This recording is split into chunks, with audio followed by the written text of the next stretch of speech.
think if there's a... Oh, yeah. We grooving. Yeah, it's got a thing, right? That's my music. That's my intro, I like baby. It. Yeah. I like it. Welcome to the Steve Fusil Show. I am Steve Fusil. Man, we've got a wonderful special guest that's in show here all the way from the National Automobile Dealers Association convention. I plucked you out of out of the store. Do me a favor, just introduce yourself and tell us who you are, and Sure. we'll get moving, man. My name is Candice Lowe. Yeah. I'm the Director of Project Management at Dealer Alchemist. I've been there since September of 2022. Wow. So not a long time. Yeah. But they plucked me out of Synchro Digital. Okay. So doing consulting there. So yeah. So I know that we were kind of talking before we got officially moving here, but you've got a ton of experience in this business. I got a little. tons. I got a little. I love it when a little bit's a lot. You Yeah, know what I right? mean? Yeah. Yeah. So what year did you get in the car business? Let's see. 1998. Yeah. So a little bit. Yeah, 24 years, something like that. Yeah. I started this game in 94, so I get it. I was just a young kid trying to figure out how to make a living, you know? What drove you to the car? All right, so what drove you, I guess, to the car business, and how'd you end up in this funky town? So like most other people, I fell just ass backwards into it. So it was kind of one of those things. The person I was then married to, we weren't making a whole lot of money, and he wanted to have kids, and I was kind of like, well, not on what we make, we can't have kids. And he was like, well, I want to start my own business. Not on what we make, you guys start your own business. Right. So I went to my then father-in-law, because I was riding and training horses and giving horseback lessons. Oh, wow. And I grew up in the Hunter Jumper English equestrian area. And I've been to a show. Yeah. So that was what I thought I was going to do. But then when those plans changed, I went to my then father-in-law and I said, hey, what can I do that I don't need a lot of training and I don't need a lot of experience and I can make a lot of money at? And he said, you need to go sell cars. Okay. So in the town we That's lived wild. in Temecula, there was literally the only place that I knew, because I figured if I'm going to sell something, I'm going to sell something I believe in. Right. And we had Ford trucks. So I went to the Ford store in town, and they said, what do you want to do? And I said, well, can I sell cars? And they're kind of looking at me, have you sold anything? I'm like, no. Well, I mean, I did work at my in-laws' tack and feed shop, and I kind of, part-time and helped them out when they needed help and stuff. So, I mean, a little bit, but not really. And because I was literally, they didn't have any women working there as sales. I mean, they didn't have any women in the front of the whole building except the receptionist. Right. So, okay, a woman I think would do really well, blah, blah, blah. And I was very fortunate that there was a lady there, and her name is Dana Clark. She's now the general manager of the store. All right. She was a salesperson then. And I got to shadow her, and she was she was elite. Like there was nobody sales-wise there. She was on her own planet. Like she was running her own show. She had a referral. She never took an up. Like I didn't even know she worked out front at all. And literally, she was like the fleet, So she did. Yeah. And so I literally honed in on like, you're selling 30 cars a month, and you're here Monday through Friday. I want to do what you do. I want your life. Right? Yeah. So learned from her. I was very fortunate in that manner. I wasn't very fortunate in the fact that I had very bad managers.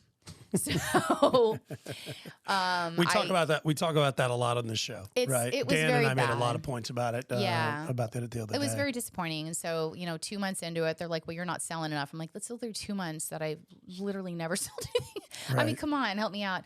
And this guy anyway, so I moved on from there, and I went to a little place in Norco Ford called Hamburg Ford. Wonderful dealership. I loved Bob Hamburg. Wonderful man. And I called up within 2 weeks. I had sold 12 cars, and I called up my old boss, and I go, I just hit 12 cars. And God damn it. Those things. Good for you. Just stuck it to him. And then it was from there. And so I was making really good money. I mean, I would think I was 6 months in. And I mean, I had made, I think the biggest month I had 6 months in, I want to say it was 18 cars, and I just cleared a check for about $24,000. Come on, girl. And I'm like, is this the car business? Right. Oh, I'm in. Oh, Right. sign me all up. Right. Up, right?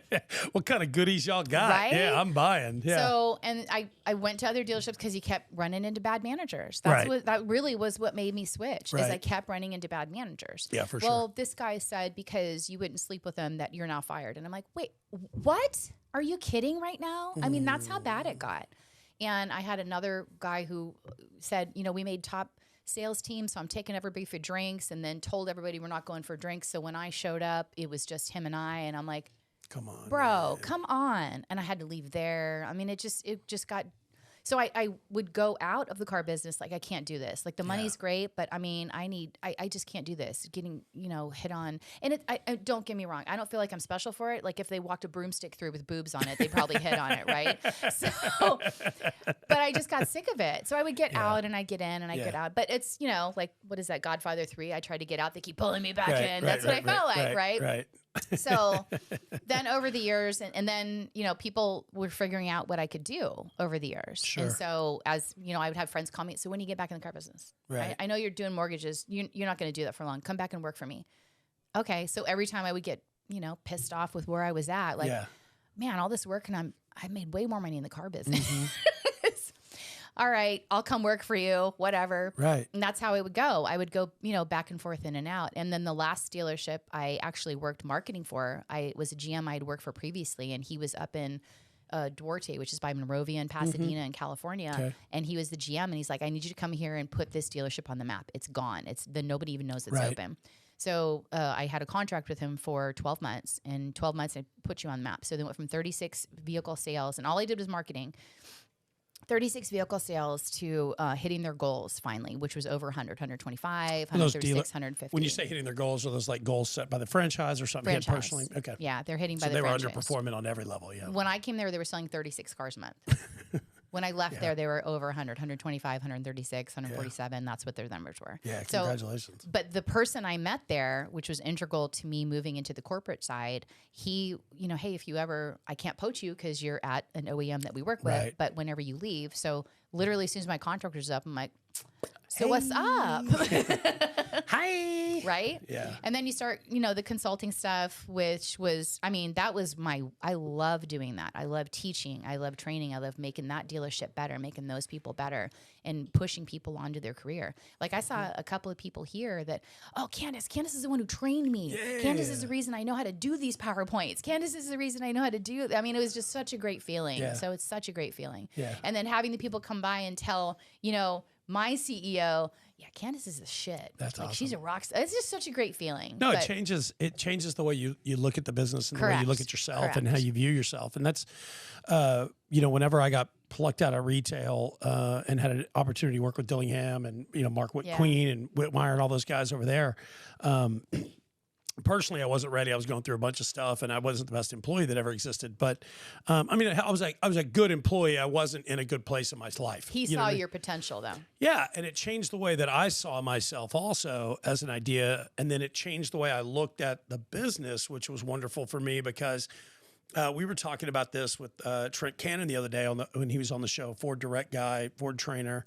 And Trent's awesome, right? I know. I trained him. I actually just talked to him. We're trying to do a partnership with Ford Direct. We just talked about. I love Trent. Yeah, Trent's great. He was here. People. Yeah, he was here Thursday night. Really? Yeah. I adore him. Yeah, he was here Thursday night. So, Trent's amazing. And so what it did though was it let me look at what the other side of that business looks like and from the other angles. You know what I mean? And that was a giant switch for me in the way that I could see how these things look. Because when you see the other perspective, it makes you a better everything, right? Yes. So from a woman's perspective, I think that I've been interested in this for a long time because I don't really care about, and this is, probably rude or whatever, but I don't care about like when you use the buzzwords, equity, inclusion, all these things. Like what I care about are badass, tough people, right? And when I look at a woman in the car business, I look at them with especially a seasoned one, you got to look at them with respect because you're like, what they've been through. You're a badass. You know what they've been through. If be anything over like freaking 3 years in the car business, if they lasted that long, they have thick skin. They know their shit. They are a rock star. 1,000%. Yep.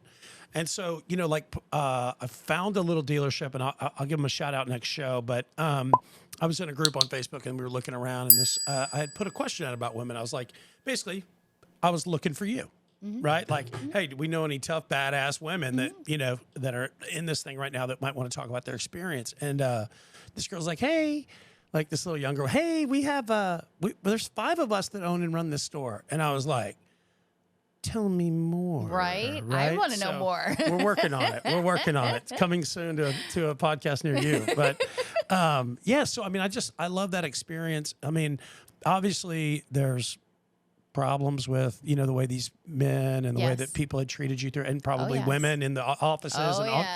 I bet that's a different experience. Yeah. You know, I mean, did you find attitude from other parts as a result of being a woman, or like? So I found two or three different types of women that work in the car business. The one that really, the ulterior motive wasn't to work in the car business, is to meet someone who had a shit ton of money and not have to work anymore. That was one. That's a good job if you could get it right. That was one. I saw that a lot. I saw that a lot. Right. The other ones were the ones like me, or nose to the grindstone, work your ass off and get respect, earn respect, you know, that kind of stuff. Yeah. And then the other ones were what's a nice way to say it? They're sleeping with everybody. Correct. Yeah. Yeah.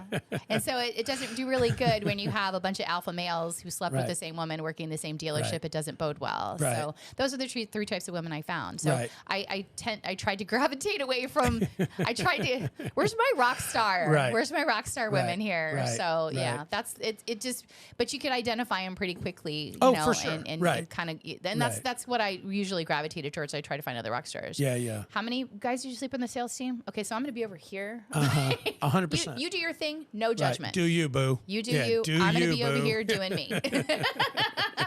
I'm gonna go take it up. You know, Right? do you, boo? Yeah, So exactly. I'm gonna take it up too, but.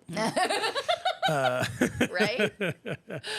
All right. So I'm kind of trying to figure out what I'm asking here, but I mean, I'm enamored at how much like hell you guys, you know, some of you ladies have gone through to get where you are. What are some of the benefits you think of being a woman in the car business on the retail side, pushing through, being a boss, you know, being a tough girl? Mm-hmm. What are the benefits of that? Like, so I feel like a customer coming into a dealership, and I've been told this numerous times. Yeah. I feel like a customer coming into a dealership, they expect to see the, you know, consummate salesman, right. you know, from the movie Used Cars, Krusty the car dog. Exactly. Right. The Where's little, Krusty? what's that hedgehog guy? You know what I mean? That's what yeah. they expect to see. That's what they expect to be treated like. But you see a woman, and all of a sudden the chips are off the shoulder. Right. So, and I mean, I've worked at really high pressure, 40 salespeople standing on the point, calling us, coming in. I've worked there.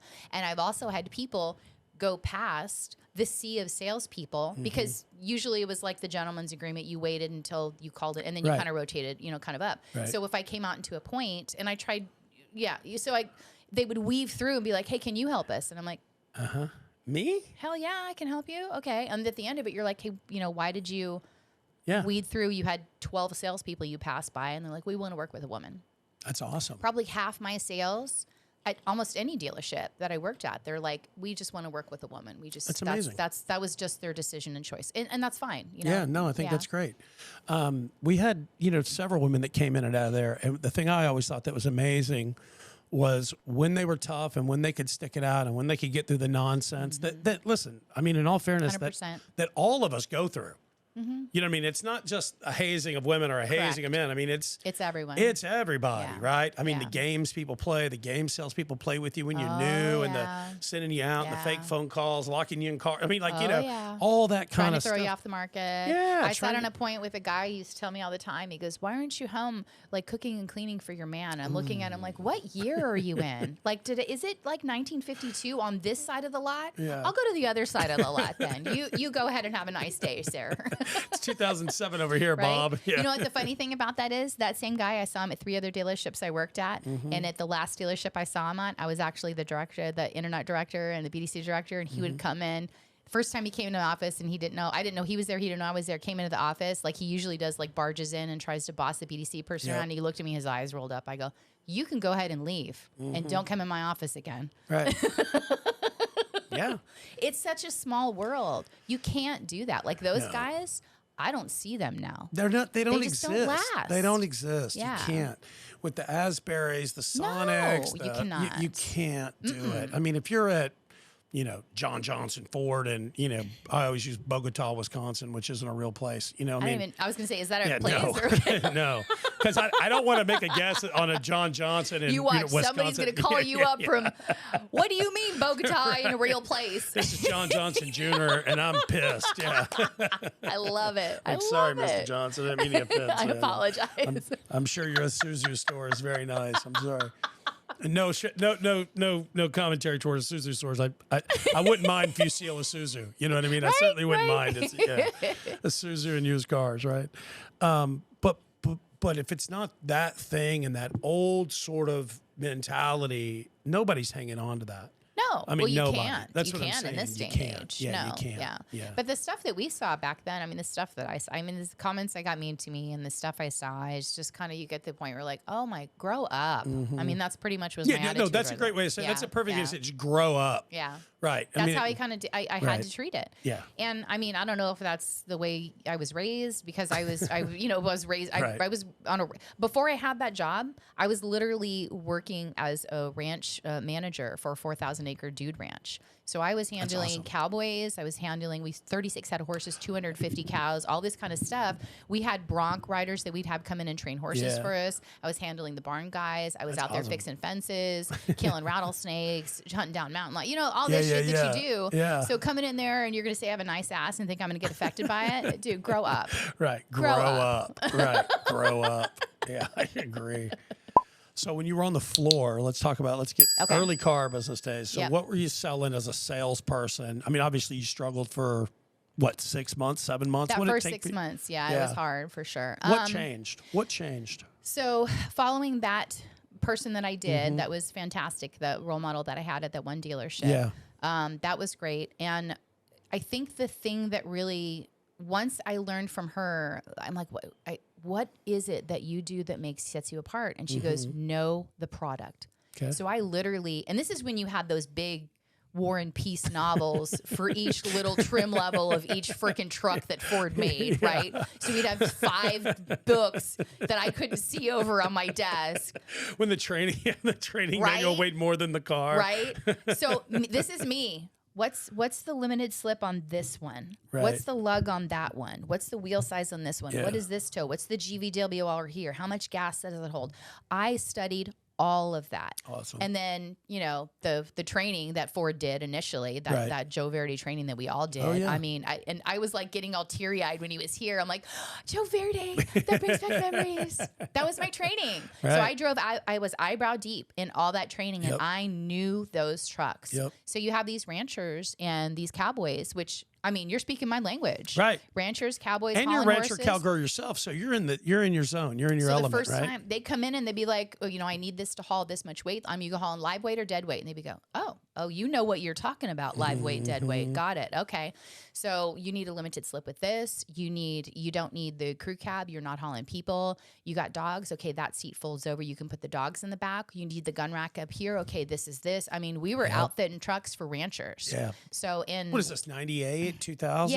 Yeah, early 2000s up through there. Yeah. And Norco in California, you have to look it up. It's Norco is North Corona. Okay. And it is literally horses. Like, there is a place to tie your horse up at the 7-Eleven. I shit you not. Like, it is very rural, urban city, kind of a mix kind of a thing. There's a rodeo there that's fantastic, but it's very horse oriented. So that's what we got. It was cowboys and ranchers and, buckle bunnies. And we got the whole 9 yards. Buckle bunnies, dude. Look at this. We're on Yellowstone right now. Yeah, the buckle bunnies, baby. And then we fucking had barrel that roll along package that Ford pitched out in the late 90s, early 2000s. That was like a $10,000 markup aftermarket. I ain't gonna lie, I was shameless. So a guy would give the truck, and I'd be like, "Ooh, you look good in that truck." So, and who you could work it up with when well, of course. Listen, everybody's got to use what they have within a position of integrity, which obviously you would use. Correct. Yeah. Right. And listen, you got to, for lack of a better word, shake your moneymaker. I always did. You have to. I always told people, listen, there's a demographic that I would love to to hone into. And if I could find the zip codes to this, you're Dealer Alchemist, maybe you can help me figure it out. I will help you figure it out. If you can help me find that 32 to 47-year-old divorcee, let me tell you something. I'm a 70 car a month guy. Like, I love it. I love it. and I don't know why. It's never a thing where it's like, a thing. Yeah. It's just I understand their positioning. We've always seemed to just sort of get along. I've always empathize with people in this position. You know what I mean? Like, I get the thing about our business that people don't really get is I'll be talking about something and somebody will go like, how do you know that? Right? Because it has nothing to do with anything I know. And it's like, well, and I've tried to explain this to my son and to other people. Listen, I've probably interviewed, I mean, I'll make a number up here, 80,000 people and pretty intimately. I know how much money you make. I know how many kids you got. I know about your divorce. I know about your bankruptcy. I know more than your repo. I mean, I know more than your lawyer, your mom, your accountant knows, because I heard your sob story. Because when I came back, I was like, hey, man, this ain't going to work. Can we get more cash? Who's your mom? My mom's got back. I mean, you learn about people in our business. Yeah. And if you paid attention, you've done it for 27 years. I mean, how many credit apps have you looked at? Oh, my gosh. Yeah, 20 million. Oh, I mean, let's just play a game. 20 million. I mean, we're being hyperbolic here, but I mean, probably not that far off, right? No, yeah, right. And the stories, and you're right though, but that's how you get the following you. Right. When you get the whole goal of selling the car is not to have to sit out on the front with your coffee and your cigarette and wait for the next up. And if you're doing that after 3 years, you're doing it wrong. Correct. You have to build that relationship with people because the word of mouth is the best thing you have. Right. I would have people referring me. I mean, no matter what brand I was at, they were still referring me, like that. The best story, I guess, I don't know if I should get into this yet. Should I get into my best story? Go for it, man. Let's go. My best story at the Ford dealership, that Ford dealership I was at, I had a lady come in with her grandson. Actually, she asked me if I could pick her up. I take it back. She called in, said, do you have a woman salesperson? I got on the phone, and she said, I want to come in and buy a car, but my credit's not great. My grandson's 18. He's going to college. He's taking care of me, blah, blah, blah, right? They come in. We find a car they like. And we pencil them up, and I'm looking at my desk manager, who I would argue with my desk manager a lot. Like, I didn't just yes or no, sir. I was like, you have to do better than this. Like, this is ridiculous. Anyway, so I go to the table for the lady, and I'm sitting down. I don't like this interest rate. I go, it's really high. And she goes, honey, I get it. It's high. I have bad credit. I'm paying my due. I'm going to go, this is a 21% interest rate. Like, I literally don't want to wake up tomorrow as a dung beetle in my next life. So I have to lay my head down on my pillow and sleep. I want to make you understand. Now, at this dealership, we had these pager things, and they would buzz you. They wouldn't beep, but they would buzz you. Really? And the phone system, the managers would listen to what you were talking about up from the tower, right? It does seem illegal, right? It was like a cattle prod in my back that you had to wear. I swear to God. So listen to this. Check this out. So I'm sitting there and I'm trying to do the math and explain to her what 21% of the $16,000 car you have. Like, this is a lot of money. Like, I don't feel comfortable selling you this car. I'll drive you home. No complaints, nothing. I said, I just don't feel comfortable with this. She goes, no, honey, we really need the car. It's okay. And seriously, the whole time I'm like this. I'm like, so do you really understand? And then he's screaming over the loudspeaker, Candice, come up to the tower. Candice, come up to the tower. And I'm like, and finally she goes, sweetheart, you better get up there. He sounds really mad. I go, I don't care. Right. I want you to make sure you're comfortable. Right. I'm here with for this. You. Right. Are you completely comfortable with this? She goes, it's okay. And I go, okay. I walk back into the tower. He goes, what are you doing? You talked him out of the car, and was like yelling at me. And I literally took my paperwork and put like, it's signed. I'll expect a call in finance in 10 minutes. Yeah. And I walk back to the desk. That's awesome. So the next morning, that's not it. Next morning, finance director, who's a very stern man who I never talked to, calls me in over, Candice, please come to the, I'm like, oh crap, what did I do? Oh my gosh. Very stern man. He goes, did you sell a car to a blind woman? And I go, what do you mean? He goes, this ID says this woman is blind. It's that lady. She was legally blind. And he goes, she's blind. And I went, well, yes, sir. And he goes, how did she get the car home?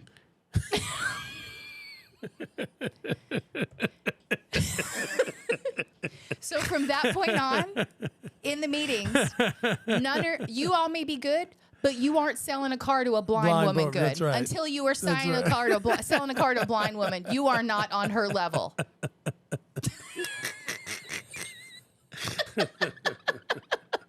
That's my favorite one. That's awesome. And how long had you been in the business at that point? 2 years. Yeah, so it was the blind leading the blind, pretty essentially? Much, yeah, pretty much.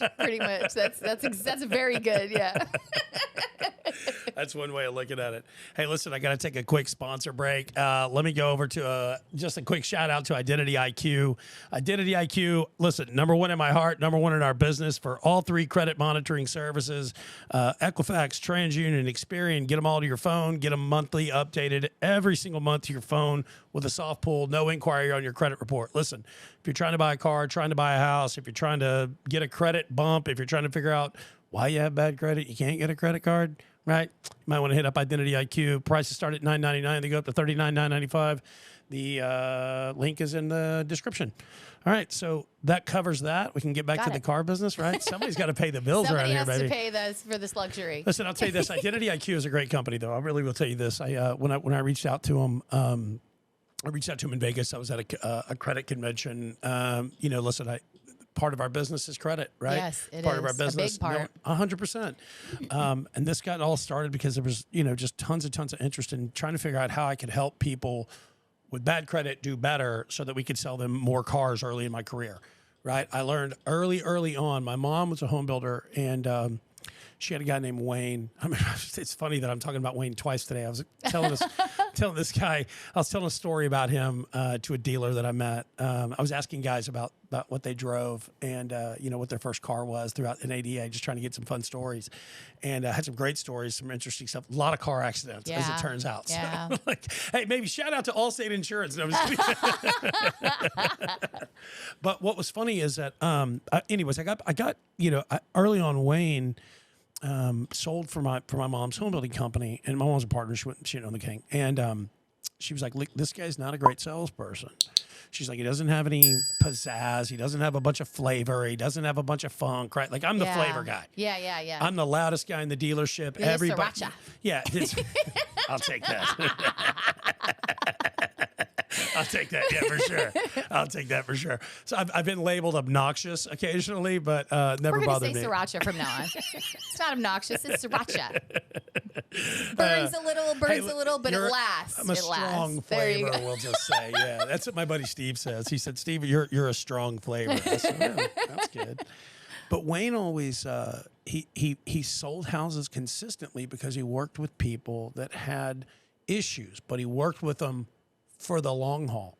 And he worked with them, he'd just sit down and counsel people like you did with this woman. He'd say, you can't buy something today, but I'm going to help you learn how to get there. I tell you what, you get a customer for life out of that. And he did. Because you changed their lives. And he got all their friends and all their referrals, course. Right? She referred me everybody in her family, and she wasn't from a small family. Right. Let me tell you what. Right. So, I mean, I had people show up and say, my aunt, my nephew, my nephew's mom, or, whatever. Mm-hmm. All these people would come across, and it was all from her. Yeah, she was blind, not mute, right? Right. So. Nicest people I've ever worked with in my entire life. That's great. Awesome. So, and this is a country store, right? So, all right. So let's fast forward to getting plucked out into corporate. Let's fast forward a little bit, moving further into your career. Mm-hmm. We're in corporate. We're moving into digital. Let's kind of get in this current space and talk about what the changes are. Maybe, I mean, you can talk about whatever you want, but sort of what the changes are between the attitudes that were then versus the attitudes that are now. Like, does it even feel? I guess the question is, does it even feel like that there's a misogyny there, or like there's a bias there against? I mean, obviously there's going to be some, right? Yeah. But do you have that on your shoulder walking into a store anymore? Does that feel different now? So I'll tell you, on the corporate end, I don't feel it as much. I mean, there are guys at the top, but the difference is in the corporate world, they want women in that space. Oh, you have this knowledge? Okay, we need your insight on this. Like, they want that insight. And walking into a dealership, and I have encountered a little bit like, what do you know? You're way too pretty to know all this shit. Like, what do you know? Right. So, and that was my first probably 2 or 3 years of doing the just, eating up my shoe leather, basically. Right. Going into these dealerships. I traveled 100% when I first had my last job. 100%. I was gone either Sunday through Thursday or Monday through Friday or everything in between. Yep. Traveling. And so it was basically building up your reputation. Mm-hmm. So I was going and I was talking to him, and I don't know if you know what you. maybe, you think, and they're still questioning, and you literally have to sell yourself every time you go that. Well, I sold cars for 12 years with, Ford, BMW, and Nissan, and all these brands, so I've done this internet fleet. And so you have to sell yourself every time you go in there, right? That was my dropping, trying to put those people 100%. together. That I work for this store in Escondido. I work for this store in Fontana, and all this stuff, right? So you basically have to build your resume. When I knew I turned the point, and it was 3 years in, and that's typically the pretty standard, SOP as far as you can go and transition into corporate world. Okay. I had a dealer call me who was a hard ass. He was literally like, every time I came in, he questioned like the air I was breathing. I mean, just everything he questioned that I actually uttered out of my mouth. Right. He called me up and he goes, "What's your best recommendation for a CRM?" And I'm like, "Ooh, me? You want my recommendation?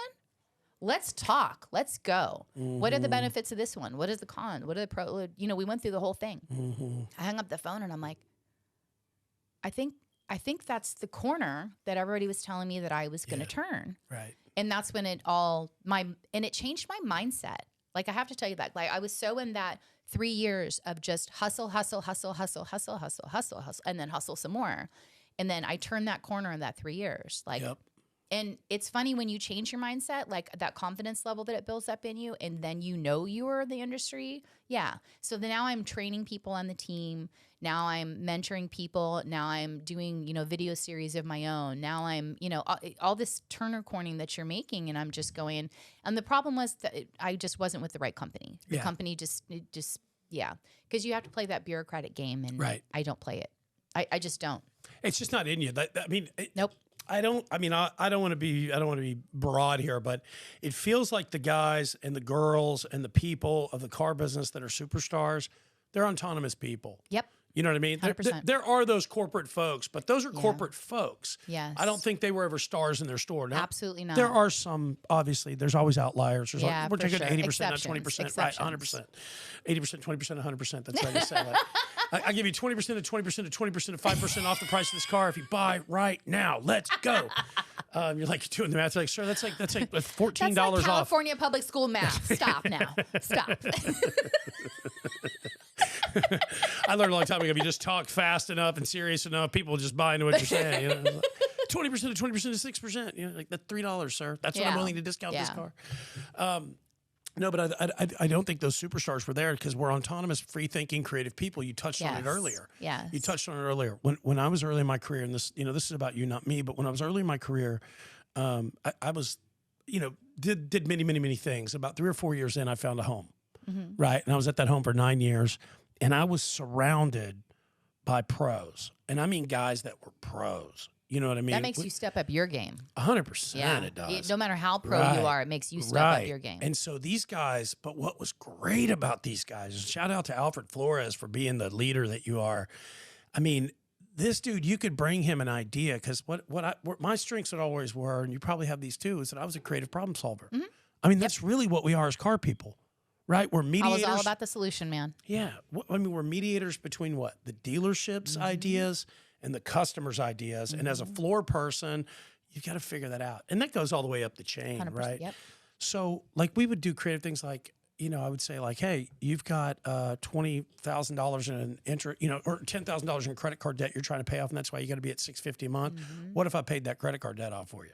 Right. And we'd work these different things out, and we'd cut that check, get rebates back. I mean, there's all these games we could play. Yep. And Alfred's like, is it legal? Go. You know what I mean? Is it legal? You know what I mean? Can we do this? Let's do it. And in the best possible way. Because if it's a problem that we can solve for a customer, what are we doing? Creating customers for life. Great CSI. Repeat customers. Service business. And so we built this tiny little store that had 24 salespeople into a mammoth that's 700, 800, 900 cars a month now. So I mean, and there were 40 guys that did that. And now it's this machine, but it's because the creative outliers were able to think. Yeah. And so you found that at 3 or 4 years into the business. I mean, of your shift, right? Yeah. And so now you're training, you're mentoring. Take me on that journey. So training and mentoring, and people are looking to me to help. I mean, it wasn't a matter of, I mean, going to the dealerships and you figure out what the hertz are, because the hertz for a store in Hawaii are different for the hertz in a store in Nevada, like 100. And that's what taught me, because my whole sales experience was in Southern California, all of it. That's it. So that's a different world. That's right? a whole different, that's a whole different a whole planet. Other animal, that's man, not even, right? that's a whole different like ecosystem. Like it's a whole different universe, whatever. Anyway, so the different areas, I'm looking at dealerships in Nevada and Honolulu and in New Mexico and West Texas and Arizona. Completely different buyer there, completely different kind of mentality, ideas, thoughts, needs, what they want, what they're looking for, what their problems are, what their values are, where you can help them, where their solutions are. So then I became like learning about the markets.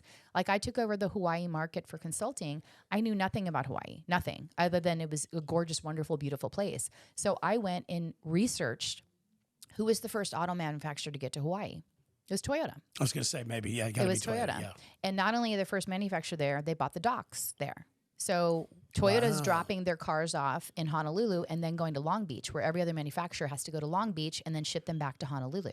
Got it. Toyota has a chokehold on Hawaii. I bet like they do. Every other brand is like a bastard redheaded stepchild in Hawaii because of that. And, That's amazing. And, 5-6 generations, well, maybe 3-4 generations live in one house because it's so freaking expensive to live over there. So you come home with a Nissan, you're the black sheep of the family. Howley, what's your problem? Yeah. So that's a unique struggle there. So now we got to navigate around that. We got to figure out, okay, well, what's the value add to sell to that person who has to bring this car home to the Toyota family and sell it? How do we break the binds of time that have existed in this economy? Right? Yeah. So, and that's great. And that's another. There's a unique problem in Las Vegas, and unique problem now because there's problems like that in every single area. So that was the way I handled it. Is I would go research what's the demographic, what's the average income, what's the most popular vehicle there, all that kind of stuff, and then I would craft what my consulting was around that. That was my framework. That was my infrastructure. And then I would go to the store and I would craft, okay, well, your median income here is $38,000. Your median home price is $150,000. And your average price of vehicles on your website is $74,000. Right. Would you like felt shapes and crayons to figure out why you're not selling cars? I'm happy to get them. So that's what we would discuss. It's like, how are we marketing? How are we selling? Yeah. Well, Candice, we don't want to talk about leasing here. Nobody leases. The funny thing now is I did this the hard way when I first started out. Now it's easy.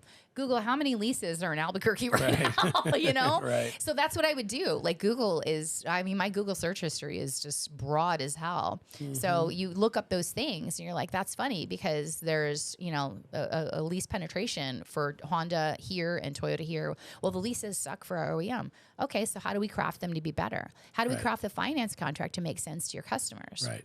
Because all that stuff's adjustable. 100%. All of it is, right. You're offering $10,000 off in the full price of the car, but your people are payment buyers here. Right. So why aren't you advertising payments? Right.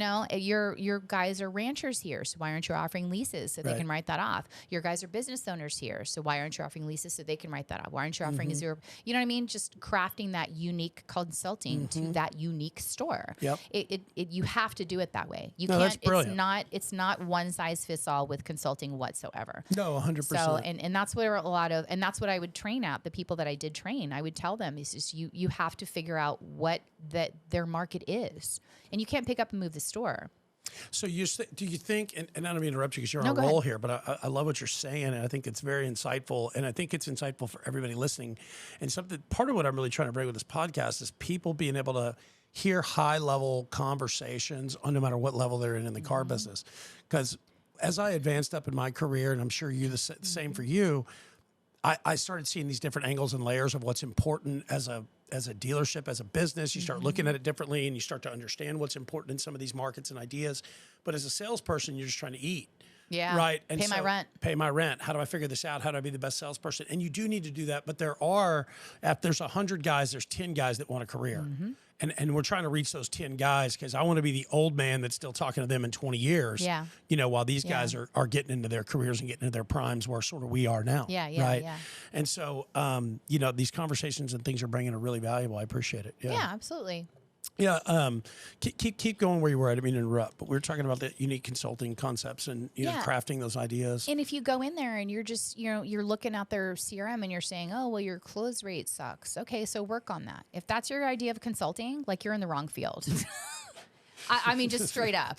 You guys need to sell more cars. I've investigated your whole process. Okay, so I'm done you for need today. more deals. Can I go to lunch now? That's my consulting. Are we going to Bob's Chop House because they're open? I got a reso at you're 4. buying, right? Yeah, right. I came in on your dime. That's not consulting. So, no, that's grifting. Yeah, that's exactly it. Yeah, that's grifting. So that's the lazy man's way of consulting. Do you think there's a ton of grifters in this? I mean, there's grifters in every space, but do you think how many? Okay. Before you finish, yes, I've actually caught a few of them in the act, and my favorite one is actually I have this little dinky store that I had. I love it. Dinky, he's gonna be so mad at me. I said that. I'm sorry. You have a wonderful large store. Sorry, it's huge. It's amazing. I feel like it's the first date or something. Jesus, ever. Oh my God. Wow, you're how killing embarrassing. I'm it. gonna turn bright red. Awesome. Anyway. Yeah, that's fantastic. Anyway, go. And he had, it was probably the third or fourth time I came in there, and the owner I'd only met with once, and he was kind of like, vendor. And I wasn't a vendor. He didn't get it. Connect it yet. And that was okay. And vendor. And then it was like the visit before, he kind of was getting it. Like he was getting on board. And then he had this other vendor who was selling him stuff. He was selling him like total solution. Like, we're going to do your website, your CRM, your DMS, we're going to do all this stuff for you. We're a total solution company, right? And the first thing How hard is it to be that? I mean, to be a total. I'm a total solution company. Correct. I mean, come on. Right. So, and he gives him his like secondary sale. Like, this was the signing session. Like he'd already gotten the pitch. This was where he was signing paperwork. Right. So, and I'm like, see, can you explain to me a little bit more about the CRM? Because I worked with the OEM and I knew who there was 25 preferred CRM providers. I knew who they were. Right. I knew the people who were approving them, and I knew there was no more being approved. Right. And I knew there was nobody in the hopper, and I knew there was no one going to be in the hopper. Right. Because it was a process, and the people who were approving them didn't want to be bothered with it. Right. I've been through a little bit of that space with fresh beginnings and all that stuff. So, yeah. Sure. So the guy goes, well, this is, and I don't remember the name of the CRM. I won't say it anyway. And he goes, well, this is the name of our CRM product. And I go, well, you're not a preferred Nissan vendor. And he goes, oh, yeah, we are. And I go, no, you're not. No, you're not. And he goes, well, we have an application in. And I went, oh, really? And I whipped out my phone and I texted the director who was in charge on the Nissan side of approving contracts. And I said, do you guys have any contracts in approval process right now for new CRM providers? He goes, no, you know this. And I go, no, you don't. Gotcha. And he goes, we're in like pin drop in the room, and the owner's sitting there, and he's looking at him like, WTF? Mm-hmm. And I said, I'm sorry, I'm not trying to blow up your game here. I said, and if you want to run with it, if you think it's a great product, I haven't heard the pitch yet. That's your prerogative to the owner. And I said, however, what you're going to have to do is you're going to have to run parallel CRMs. So you're going to have to pay for 2 of them in order to actually get leads from the OEM, because the OEM will not deliver leads into a non-preferred CRM product. Correct. So whatever the savings costs that they have you're going to have to go ahead and double your CRM costs now for your product. Right. Pin drop. Yeah. And I said, why don't I go ahead and step out of the room for a minute?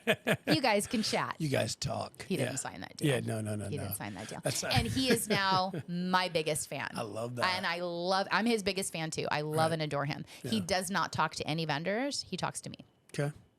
I think you've obviously earned the respect of your peers and where you're at. And through hard work. Through hard work. Everybody does. That's the only way you earn it. None of this was easy. No. I mean, and everybody listened to this show. If it was easy, everybody would do it. Yeah. And listen. We'd all be stars. So many have tried. Tried, right? What is that in Fight Club? You are not a unique snowflake.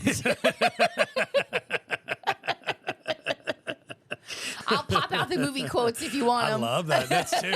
You're on 2 so far. That's great. You pulled Godfather 3 and Fight Club. We got tally. Yeah, you and I can be movie buddies. We're going to start sharing. Let's do movie. We're share Netflix list here. Yeah, we got this. Yeah, we're on the right track here.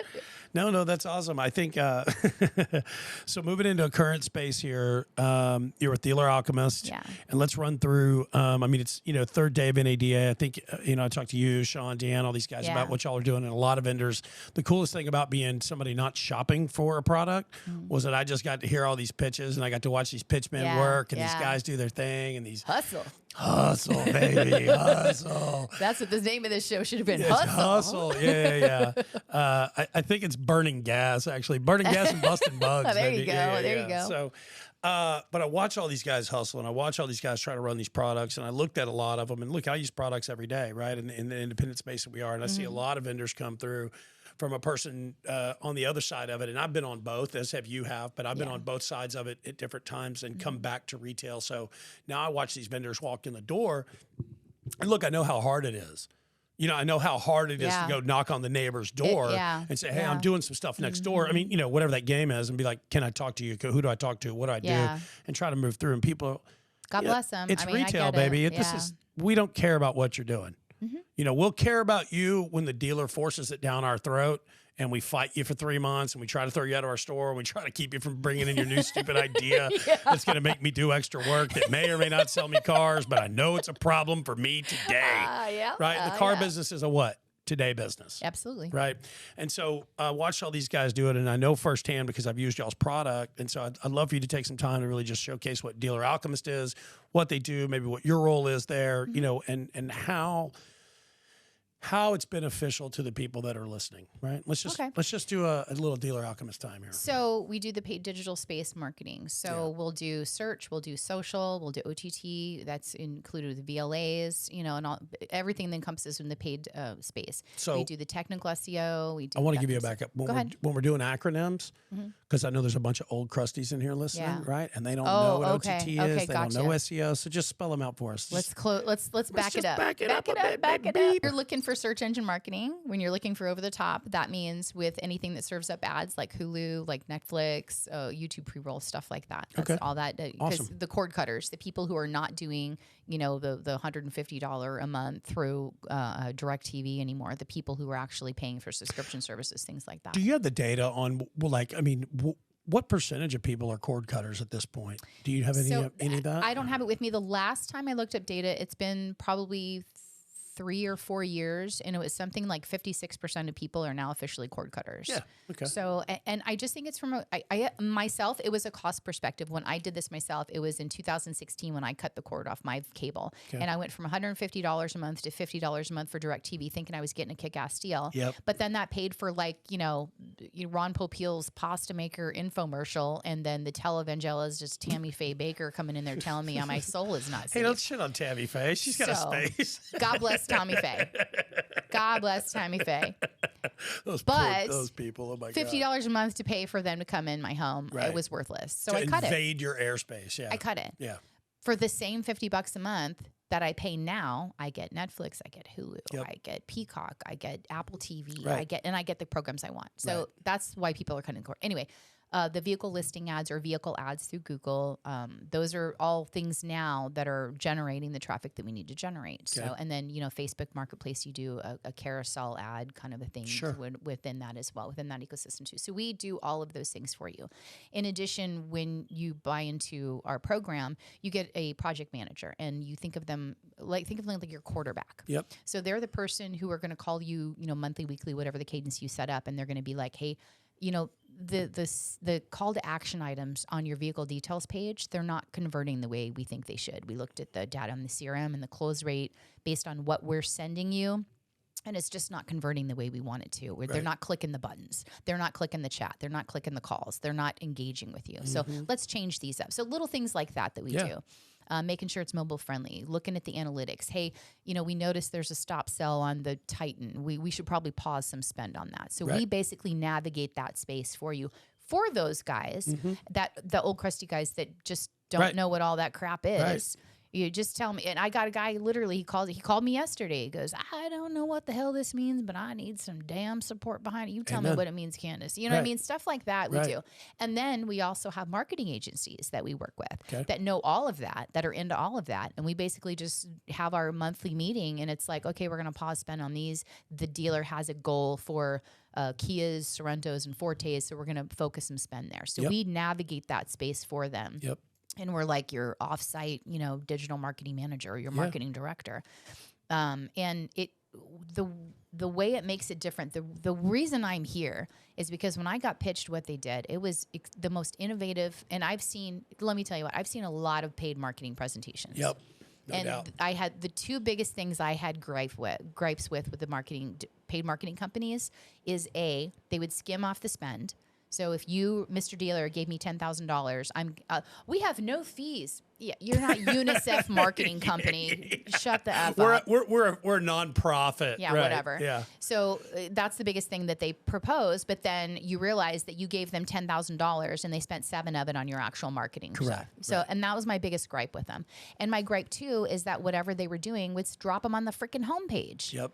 Oh, you're hoping they stumble over a car or Right. the schedule service button? I mean, that's Right. just the dumbest crap Yeah, I've ever heard. I've seen a lot of that. It's grifting. And 100% yeah, it it's is. grifting because listen, you're not only just taking money and allocating it to a place that doesn't work or have any effect on actually providing service for those people. Mm-hmm. You're taking the opportunities from the salespeople, the managers, the floor people, the porters, the service people to make a living, because those dealers are spending that money to not make money just for themselves, but to provide a living for all those other people. Because there's so much responsibility. I mean, even a small store's got 75, 80 employees making a living in a little town, right? And so if these dealers are, like you said, dumping them onto the homepage and all these things, it's just grift. Yeah, And it so is. that's And one then thing the I love third about party- y'all's company is Yeah. after using it firsthand and having those monthly meetings, those weekly meetings with that quarterback and talking to those guys.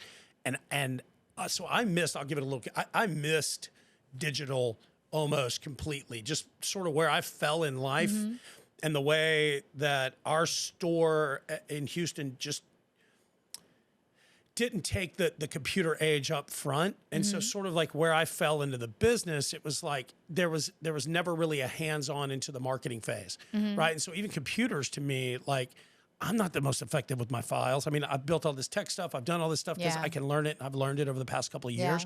But I missed that because I was right. My high school was before the computers were in every classroom. Oh, I had a typing class. No, so did on I. a Took typewriter. typing twice. Once Yeah. in junior high and then once in high school for an easy, because I knew I could wax it's an it. easy, Right, you right. can ASDF, bump your JKL, GPA. Civi, Yeah, QWERTY right. keyboard. I know this one, right? I know this one. It's a free class.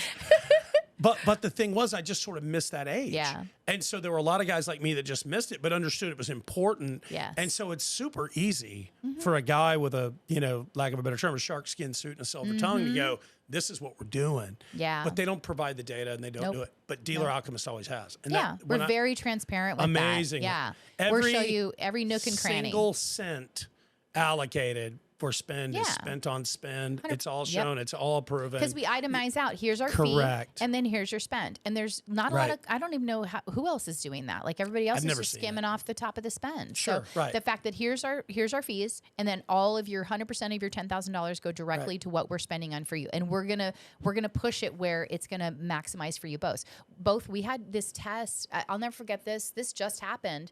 I had a friend of mine who was helping a dealer out that was a customer of ours, and he was a friend of mine. So he called me up and goes, "Hey, I'm helping this guy out." And he wanted to move the money we had it on social, and he said, "No, that's not the play. We're going to put it on the search engine marketing." And we said, "Yeah, I don't know if that's the best play for him. It's converting really well on social." He goes, "No, just move it." And I go, "Okay, that's fine. I advised you against it, but you go ahead. I'm going to do what you want to do. Right. That's fine." And we've had that happen a lot. Sure. 2 weeks later, the store owner is in a panic. My phones have stopped ringing. What is going on? And so my friend calls us up. He goes, "Man, we got to put social back on." 2 weeks later, the phone calls ringing, people coming in the doors being knocking like that. Right. So now he's a believer in the product. Like he's a believer. Like he works with an OEM and he wants to get us in as a preferred vendor on social with the OEM. Oh, congratulations. That's amazing. And that's not because I'm a great salesperson. That's because our product shit works. Yeah, right. Well, that's real. Yeah. And that's the thing. I mean, I've looked at a lot of products. I've seen a lot of games, like I said, and I'm a believer in y'all's product. I'm a believer in your staff. I know you guys. So I'm always happy to have y'all on the show. The thing about Sean is that he's, from what I've seen, has hired the right people, Yeah. and put them in the right places to answer the right questions for the dealers, for the people, the managers, for all those things. So our dealer-facing staff are all dealership people. 100%. Like 3 out of the 4 project managers I have right now, they're people I handpicked and hired. People from dealer. I plucked them out of dealerships. They're internet directors and marketing directors. That's their background. So, and I know how it works in the automotive business. If you came in there and said you haven't worked a day in the dealership and you have a college education, get out of my store. Get out of the store. Get out of my store right now. So I know just from my personal experience, that's what they want to hear is you understand, because until you've collected a W-2 from a dealership, you don't understand what it's like to be in a dealership. Right. That's how I view it. Have you had a W-2 sent to you from a dealership? Okay, now we can talk. Right. And that's how I usually handle it. So having that unique perspective, I think, puts us also head and shoulders above the other companies out there, because we understand that dealership life. We understand it. You missed a meeting today? You know what? Don't worry about it. I get it. I get it. Don't worry about it. We're rescheduled for tomorrow. Is Tuesday work for you? Great. Well, I mean, that's the little things. Whereas a vendor would be like, let's 5 o'clock on Friday. It's like, bro, really? 5 o'clock on Friday is when I'm bouncing in here. Are you serious? That's Why would you come in on a Friday, number one? I mean, So just understanding little things like that, they make a big difference to the dealership. Yeah, no, for sure. You learn a lot, you know, like when I was spent my time consulting, traveling, and whatever I was doing. It's amazing, again, from the other side of the perspective. It's like when you walk in these stores and you're trying to provide a service that they're paying you for, and you're trying to go in there and consult or whatever, and you start to learn like, oh, this is a bad time. You know what I mean? And you start to learn to navigate the situations and then just be a better salesperson and a better consultant. I had people on my team before, the consulting team I have, and they would be like, oh, I went into the dealership on Saturday. I'm like, are you high? Why would you go into a dealership on Saturday? Oh, no. 100%. Do you understand that if they don't sell cars, like we don't have a job? Like let them sell cars. Let them do what they do best. That's their money days. Yeah. It turns out that in our life, what's still the most important thing in the world is, are we selling cars? Are you selling cars? That's it. And that's the bottom line. Yeah. All these fancy phrases, CDP, SRM, BDP, OTT, all that shit doesn't matter. Did you sell a car from it? It works. Then it works. That's it. Listen, I think this is a great show. I'd love to have you back next time you're in Dallas. 100%. Let's do it. If you want to do yourself, myself, whoever a favor, if you want to look into this camera right here, if you want to give your info, if you want to give a shout out, if you want to give a thanks, if you want to give a whatever you want to do, a phone number, an email, go for it. My name's Candice Lowe from Dealer Alchemist. I'm the Director of Project Management. You can contact me at 602-300-1758, candice.lowe@dealeralchemist.com. That's awesome. Thank you very, very much. Hey, guys, thanks for watching the show. You know where to find us. Don't forget to hit the link in the bio, Identity IQ. Don't forget to follow us on Instagram at Rebounded1. Don't forget the Steve Buscille Show at TikTok, because you know what? It's fun. I'll see you later.